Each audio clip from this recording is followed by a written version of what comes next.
All right, hello everyone. We're here for part 3 of our series with Stacy Denherder, estate planning attorney. We talked about why you need a trust over a will, why it's important to have an estate plan overall. But maybe Stacy, now you could just conclude with what are some of the common mistakes that people make in their estate plan? Well, that's a good one. And there's a lot of mistakes that people make. I would say one of the biggest ones is people trying to do it themselves. Because when you do it yourself, you often don't know what you don't know. Right. And even, going on some of those do-it-yourself software programs that they say an attorney's available to advise you, they're not walking you through the process. And oftentimes there are major mistakes, and we end up taking care of that after the fact, and it's expensive to the family. Yeah.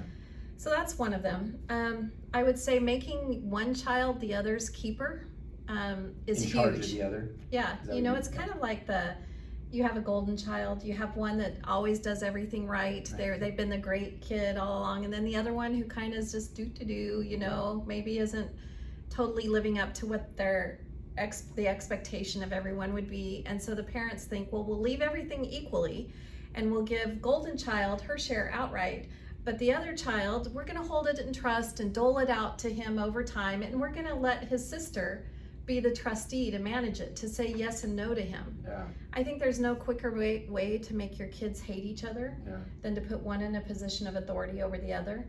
So I think you need to really pick somebody independent in that situation so that they could both hate the independent person rather than each other. Yeah, I'm sure you have all kinds of stories around that. We don't have time to get into it. I know, we do. And that leads to choosing the wrong trustee. Yeah. A lot of people think that, I'm just going to pick my next door neighbor, they're great, or my best friend is great. But really, think about this. Like, this is if you became incapacitated tomorrow, this person steps into your life, keeps all the financial balls in the air, make sure your kids are stabilized, make sure your bills are being paid, talks to your employer and figures out if there's money coming in, how are we going to pay for your long-term care. You pick somebody who is broke and not good with money, all of a sudden they have your checkbook. Yeah. And they have access to it, and there aren't checks and balances initially. Right.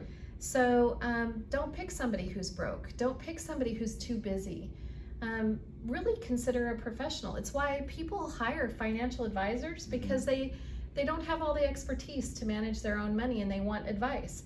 So why would you then pick your next door neighbor to run something? Pick an expert to do this. Right, and I know sitting in with clients with you, like that's one of the things that you've really asked people about is, okay, you consider naming this person your cousin or whoever it is. Well, tell me a little bit about him or her. Where do they live? What's going on in their lives, and why they may be the right or the wrong choice. Exactly, and you should always have a first and second choice, unless you're picking a professional corporation or something like that. But because you never know what's going to be going on in the life of the first choice person at the time something happens to you. Right. The other mistakes I see, not having enough life insurance, especially if you have young kids. Yeah.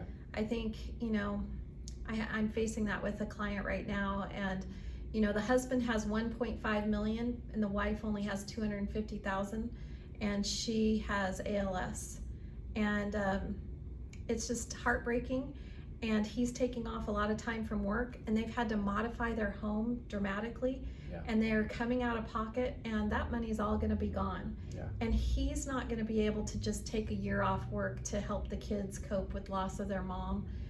And it's just really sad. And so I like people to be sure they have enough life insurance to make their plans work, because if you don't have the money, you can lay out the best plans, but if it isn't there. Yeah, when one spouse or parent in this case passes away, it's a big transition. Money can not solve the problems, but it can certainly make it a little bit easier. Exactly, exactly. And then finally, probably when people do proper estate planning and they use a trust, they need to transfer all their assets into the trust. And a lot of times they do this beautiful estate plan, they get everything done, and then they forget to put their assets into the trust. That means transferring your home into the trust, your bank accounts. You go to the bank and actually put your bank accounts in the name of the trust. Your investment accounts should be in the name of the trust. Your life insurance should have the beneficiary be the trust. And then you talk to your attorney about IRA, 401k, how the beneficiary should be named in that regard. But I think that's another big mistake, because then we end up in court when you die because the assets aren't in the trust, and we have to get the court to order everything into the trust. Right. So it just costs more money and it's more time. Yeah, and when you say put it into the trust, we're really just talking about a registration change. It's Exactly. a name change on the account. Exactly. Very easy. Yeah. It's just details. Yep, little things. Devil's in the details. Yep, exactly. So these are very important things that, really pertain to your life and the well-being of your family.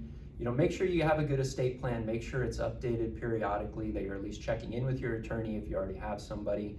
If you'd like to talk to Stacy, we'll put a link here on the video.